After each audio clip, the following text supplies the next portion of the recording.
What up, you guys? CeCe Clemons, aka Vibin' Weirdo. February 2024 movies ranked. Yeah, February not the strongest month. I think March is gonna be definitely different. We're gonna start off with Dune, and I'm already having great feelings about it. Gonna watch that on IMAX.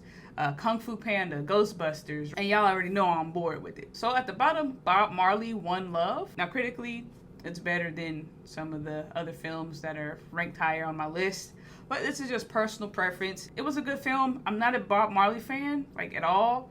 I'm not a hater, but I never like jammed or vibed to his music. But I did gain some respect for him and understanding of his journey and why he did play such a crucial and critical role in the music industry and in culture. It was kind of difficult at times for me to stay engaged, but that's just because of the type of person I am and the type of music I'm into. So with that being said, Bob Marley, One Love at the bottom. All right, and the next one, Lisa Frankenstein. It was cute. It had its funny moments. Romantic comedy. Love seeing one of the Sprouse twins do their thing. But overall, it wasn't something super memorable for me. Not anything I would want to rewatch.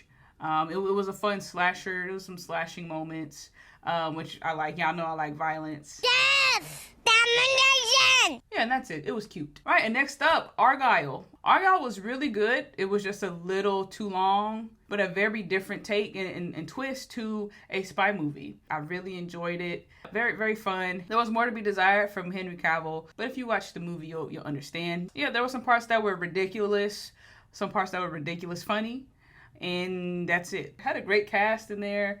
And it's fun to get to watch a movie where people aren't taking themselves super seriously. Yeah, Bryce Dallas Howard, very great actress. I'll just add that as a note. And yeah, so that's it for Argyle. Right, and next up is Demon Slayer. I don't know the name. Wait, it's in here. Hold on. To the Hashira training. This probably would have been higher if there were more like new things happening in here. But there weren't, and that's how it was with the last one. It was a little disappointing because most of the movie was just a recap or a retelling of what we had already seen in the show and in prior movies. I had a feeling that was going to happen getting into it. There was some new content, but that new content wasn't enough for me to be like, oh, that was amazing, I gotta watch that again. There were definitely some hilarious parts where the whole theater was laughing. So that is definitely a highlight. And then there was a girl next to me, this teenage girl, annoying. She was talking loud and obnoxious throughout the whole thing to where I had to like tell the people, hey, like y'all gotta check her because like it's getting ridiculous. Like, and I'm not a Karen. I don't like to be telling people. I want to watch the movie. I don't want to miss the movie to tell people that work there, you're being too loud. You need to shut up. But I ended up being able to move to a different area where it was nice and quiet for the rest of the movie. So that did kind of damper the experience, but it was mostly during the parts that we had already seen. Just inappropriate. See, people like her need to not go to the movies. Like, people like you are the reasons why people don't go to the movies. All this talking and getting on your phones, like, stop it. Just stop and stay home. Don't come in here with all that crap. One day, I'm gonna slap someone. I'm gonna just, that's what I want to do, but that's not legal.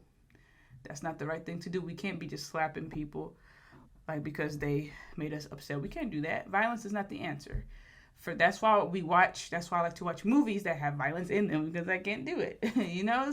All right, I'm gonna be quiet now. And next up, Madam Web. You guys are probably like, why are you just Madam Web? That should be at the bottom. I'm like, no. It was overall a likable experience. There were some parts I did not like at all with the fighting scenes, with the villain.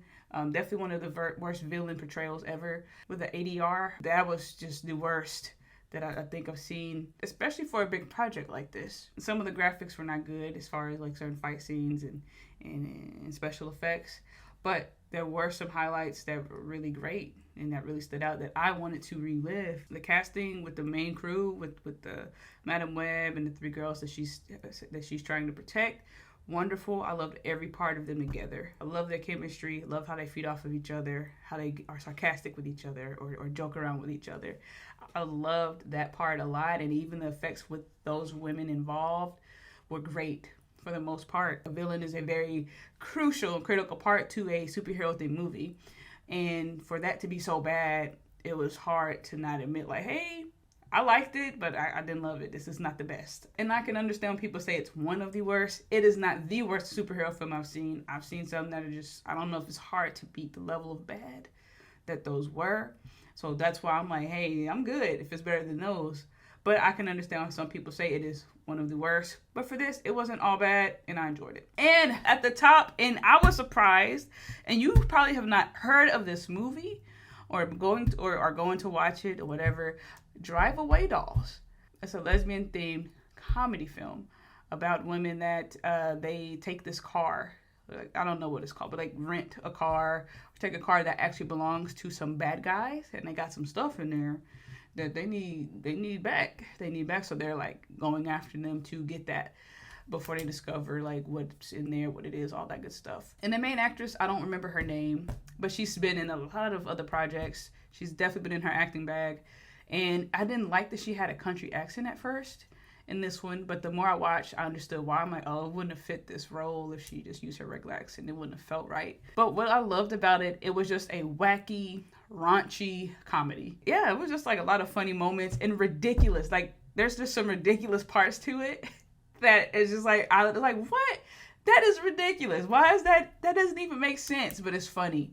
And a lot of great cameos. I was not expecting the amount of cameos in here that I saw. And I don't know if it was in the trailer. I don't think I fully watched the trailer, which is unfortunate because definitely isn't going to do very well at the box office. I had the most enjoyment, entertainment compared to all the other films I watched this month. So I'll put that at my top. All right, y'all, and that is my ranking for February 2024. March is going to be, it's going to be like harder, I think, to rank the movies in March. We'll see. We'll see what it is. We'll see what it is, what it ain't. All right, you guys, that is all. Don't forget to like and subscribe. Drop your thoughts in the comments. Do you have a ranking? Got a top 3, top 5? There's only, what, 6 you probably may have watched if you're a movie crackhead like myself. Drink your water as always. Stop playing. Peace.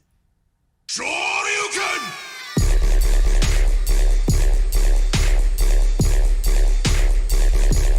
That's what he said.